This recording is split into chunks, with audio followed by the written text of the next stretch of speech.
So I've just picked up some new golf balls, and I thought in this video it'd be helpful to show you how I mark my golf ball to make sure it's distinguishable and identifiable on the golf course, why you need to do it under the rules of golf, and how it can stop you getting disqualified. And if you stick around to the end, I'll also show you how professional golfers mark their golf balls. And I've got two here. One of them is from Phil Mickelson, so make sure you stick around for that. So first, let's start with why you need to identify your golf balls and why you need to put some markings on in the first place. So under the rules of golf, the USGA and RNA, they recommend golfers to make their golf balls distinguishable. Because just imagine, you've got two players playing identical golf balls and they both land in the same part of the golf course. How do you know which one is which? So therefore, you need to make some sort of mark or identifiable symbol on there to make sure that you know which one is yours. Because if you play the wrong ball, you could end up with a 2-stroke penalty, or you could even end up getting disqualified if you do not correct your mistake. So the good thing about finding golf balls on the course, like I often do, is that you can get an idea of how other golfers mark their golf balls. So we've got this one here, and I found on the golf course. It's got 3 orange dots there, and they've got an orange marking on the side. This one here, it looks like they've used one of the spinning tools that you can get where it spins and finds the true center of the ball. And that helps with, apparently, keeping the ball in a straight line when you're putting it towards the hole. And this golfer here, they've just circled the number and they've put a line again through the golf ball, perhaps to help with putting.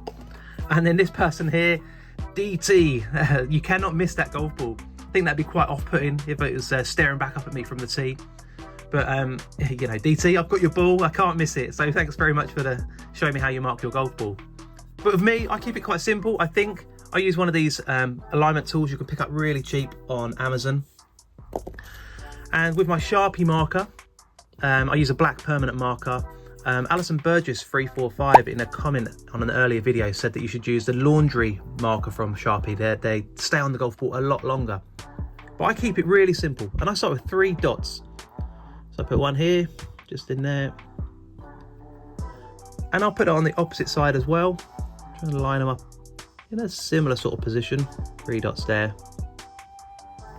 And I think for me, I can identify that that's my golf ball. So if I'm looking down on it from the tee or from the fairway, I don't think it's going to necessarily put me off too badly. But, you know, in comparison to that staring back at me, I think that'd be quite off-putting. But I don't know, that's how I do mine. I keep it quite simple. And then with my alignment tool that I've picked up from Amazon, I like to put a line across the logo on the side. I find it really helps me with my putting. If I can get it straight, let's get that over there. So I find it really helps me with putting. So what I'll do is I'll just draw a line through there like that. Sometimes I'll colour it all in so it's a bit thicker. Let's do that today. And then what I'll also do is I'll put a line through the side here as well. And I'll show you why I do that in a moment when it comes off. So now for me, looking down on that golf ball, I've got a clear line that I will use to line up my putt so that I can see a visual aid to help me putt the ball straighter. And I use the lines across the ball to give me a sense of having a straight putter face at impact of the golf ball. So to help me align my putts better. So I definitely think that helps my putting.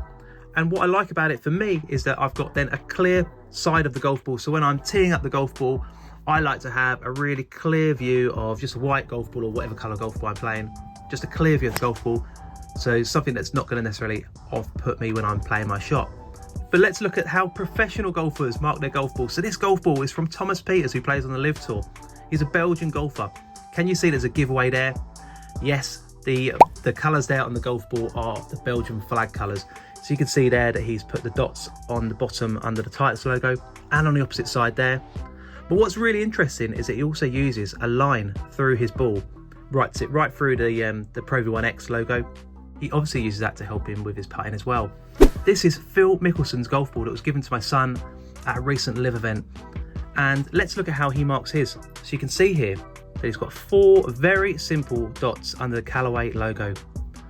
And on the opposite side, he's got the 4 dots there as well. So super simple, nothing fancy or flashy about that in comparison to DT, you know, very simple. But the one thing that Phil Mickelson doesn't have to worry about is that it's always identifiable because he's got his own logo on the front of his ball. So with Callaway golf balls, you'll often have the number, but not for Phil Mickelson.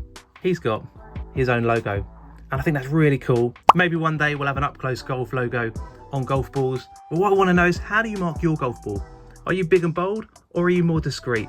Let me know in the comments below, and I'll catch you in the next one.